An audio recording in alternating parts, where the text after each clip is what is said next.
our mainstream media here in America are losing its power and its voice over you Africans. What gives you the right and who gives you the right to think you can form your own opinions? Who can we call to get things back the way they were? Ghana, maybe? Hurry up, censor African media! Nana Akufo-Addo to the rescue!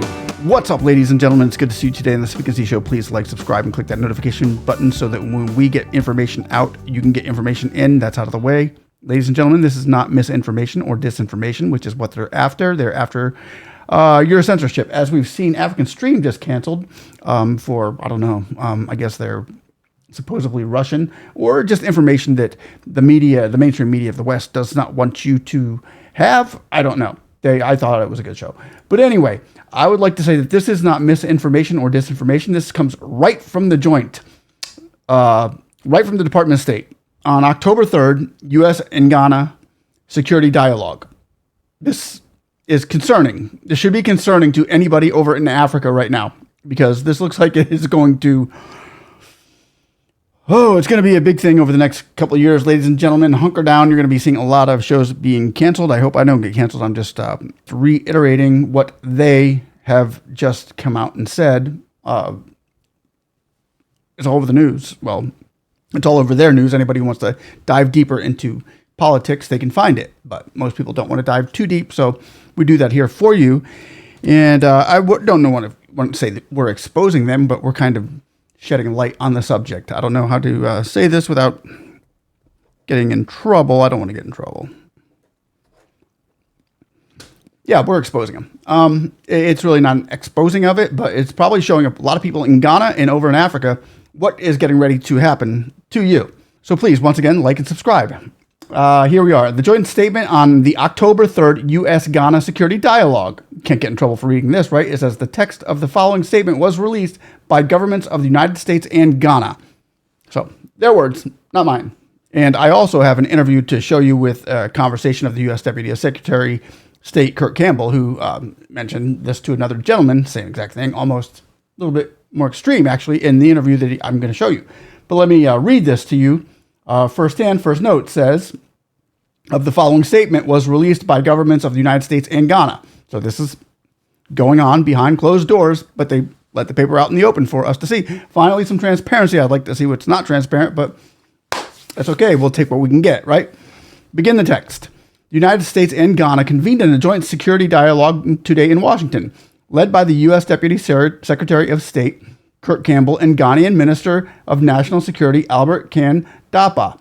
U.S. and Ghanaian officials discussed international peace and security, explored areas for further security collaboration, including how to advance strategy to prevent conflict and promote stability in the West Coast in coastal West Africa. That sounds great.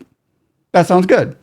The U.S.-Ghanaian partnership recognizes the importance of our shared values of democracy, prosperity, security, and respect for human rights to promote stability and sustainable development. Whose human rights?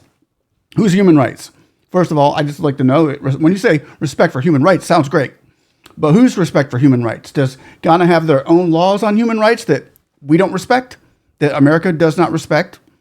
That the world says you need to change that? So we're talking about human rights here. We're not talking about Ghana's culture. We're talking about American culture. But anyway, that's not what I'm here to talk about. But Sam George might have an issue with that. Nonetheless, I'm going to keep reading. The United States and Ghana expressed a desire to build on this foundational relationship in the coming months to prevent conflict and promote inclusive economic growth. Sounds good. Both sides welcomed greater U.S.-Ghana security cooperation to address the evolving regional violent extremist threats and affirmed the importance of integrating security efforts with broader activities to strengthen governance, development, social cohesion, and vulnerable areas. Sounds like a little security. Nothing wrong with that. That's great. Concerned about the potential, here we are. Listen. Concerned about the potential for information manipulation as a transnational security threat. The United States and Ghana agreed to strengthen cooperation to combat mis- and disinformation. The United States also announced additional support to respond to the recent drought in Ghana. That, ladies and gentlemen, may have people concerned. They've agreed to strengthening cooperation to combat mis- and disinformation. What your voices, the voices that they don't agree with, these are my opinions. These are just my opinions, and this is what America's about. We're allowed to have our own opinion, as long as we're not spreading, anything hatred or things like. You can't be hateful or scream out like Walt said the other night. We can't scream out fire in a theater. Fire! You can't do that. But combat mis and disinformation. That means to shut you down. Africa Stream. If you don't know, Africa Stream was a channel that just got deleted. YouTube deleted all their stuff. YouTube, the major platform in the world. I use it myself. I love YouTube. It's a great platform. I watch it, and my family watch. Everybody I know, YouTube, right? But we watch it for the purpose of getting information that normally the mainstream media won't get, and opinions mainstream media won't give. But we've seen Africa go too far in the last, how long? 2-3 years? Africa has went from acting like a puppet of the United States to being their own, to being a superpower, to being a threat in the world for global dominance. Literally, they're walking on a gold mine. Africans are walking on a gold mine. Of course, people want in. But anyway, I'm going to show you this video, Secretary Campbell, on censoring African disinformation. This is what he had to say in a video. And you let me know what you think about this, and we'll go over it after we watch this. Here we go.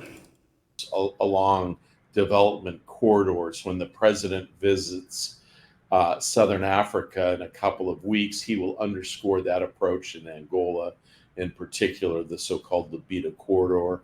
We're also seeking to continue certain programs which, frankly, Aaron, are remarkable, but we have not, I think, fully articulated their importance. President Bush's commitment to PEPFAR and dealing with infectious diseases across the global south has been just a robust success, and we seek to continue that as we go forward.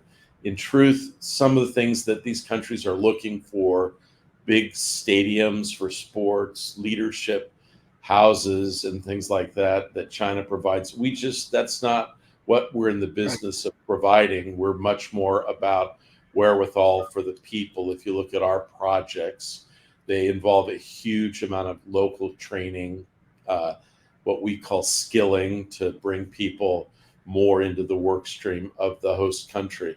Many of the projects that China, other countries engage in, have a host of foreign workers coming in and then leaving with very little value added more directly. But all that being said, David, Aaron, we are focusing enormously on some of the disinformation and narrative challenges, which are tough in the global south.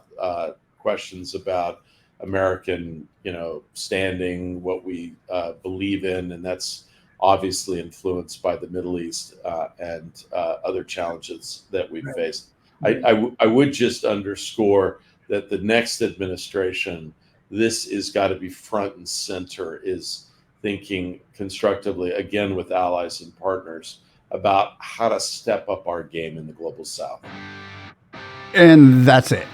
That's what he had to say. Now, let me know how you feel about that. Was that coming after you, and using Ghana? I mean, the way that he has just come out with Ghana and said this, believe me, they're what they saw Africa go through in the last 2 or 3 years was because Africans have the information, the stream of information, whether it's something the West doesn't agree with or whether they do. But we've seen Africa go and take leaps and bounds over where they would have been had they not been self-reliant on their own information from within, their own content from within Africa. And some channels like this also as well that like to, get involved in the African culture and see where they're coming from, so that, because it hurts my heart to see Africa closer to Russia and China than it is to America. I understand why most of them are flocking towards the Russians and the Chinese, because it's better for them financially, culturally, in all these other ways peacefully.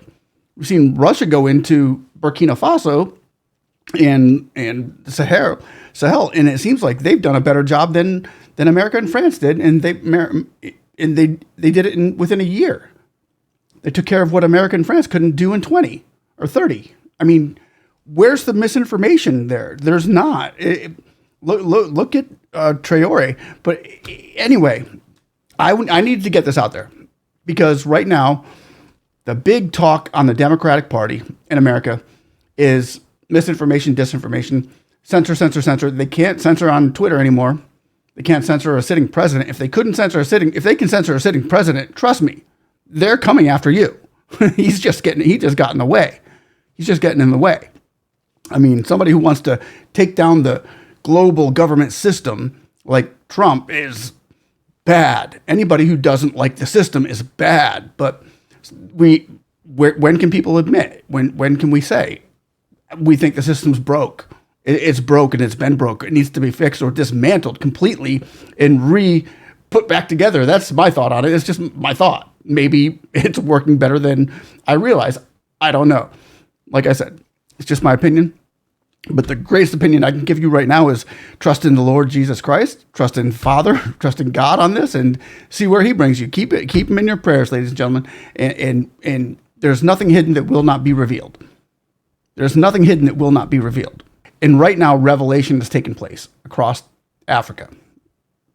And a lot of that is due to what the West would say is misinformation, but it's actually just the information they don't like. And that's true. I think that's true. Maybe I'm pushing it a little bit there, but I don't know. You let me know. I would just like to see Africa keep moving fast forward the way they are. Because right now, ladies and gentlemen, Africa's getting ready to take over the world. This right here, of course, could be a big roadblock. We saw what happened in Kenya with Gen Z. We saw what happened in Uganda. We saw what happened over in Ghana with the civil rights and the human rights. We've seen what's happening in South Africa. We've seen what's happening in Zimbabwe, in Rwanda, in Burkina Faso, in Niger, in Chad, in Mali, in Guinea-Bissau. The world is watching this. And they're watching what we believe isn't just bad actors. It's people with opinions that matter.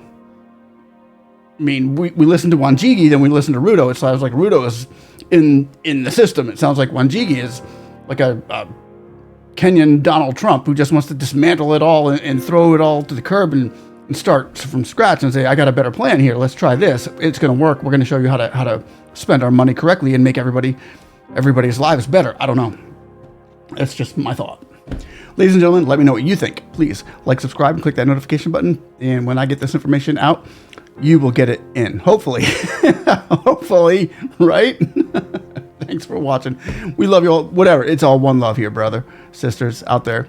I love you all, and I just pray. I pray that God blesses your country. He is blessing that country right now like we've never seen before, and getting ready to go into this new phase of prosperity over there. And I am so grateful and thankful, and I don't want to see anything hinder or get in the way of the progress that you've made over the last few years.